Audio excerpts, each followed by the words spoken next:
नमस्कार दोस्तों, हम लव कुश गुण आप सबका अपना भोजपुरी एंटरटेनमेंट में स्वागत करते हैं।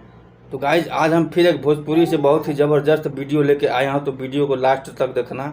अगर आप हमारे चैनल पर नए हैं तो उस लाल वाले बटन पर क्लिक करके बेल आइकन प्रेस करना, ताकि जब मैं वीडियो बनाऊँ तो सबसे पहले आप तक उसका नोटिफिकेशन जाए। गाइज आपको बता दें कि हम अपने इस यूट्यूब चैनल पर सिर्फ भोजपुरी की जानकारी देते हैं। तो चलिए आगे वीडियो को स्टार्ट करते हैं। गाइज आपको बता दें कि फिर एक बार शिल्पी राज जी ने बहुत ही बड़ा धमाका लेकर आए हैं आप सबके बीच में, जिस एल्बम का नाम है बिया उखाड़ लेहल जा, जो कि आप स्क्रीन पे देख रहे हैं उसका पोस्टर।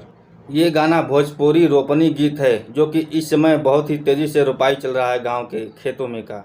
गाइज आपको बता दें कि ये गाना ऑडियो सॉन्ग है और इसे शिल्पी राज ने ही गाया है। इस गाने को लिखे हैं विजय चौहान और संगीत है आर्या शर्मा, और ये गाना वर्ल्ड वाइड भोजपुरी चैनल पे आ रहा है, तो देखना ना भूले। बहुत ज़बरदस्त ये गाना है। जिस तरह पिछली बार आया था नदिया के पीछे नैया डोले सॉन्ग, और बहुत ही तेज धमाल मचाया था वो गाना, अभी भी चल रहा है, तो उसी तरह ये भी गाना धमाल मचाने आ रहा है आप सबके बीच में, तो देखना ना भूलें।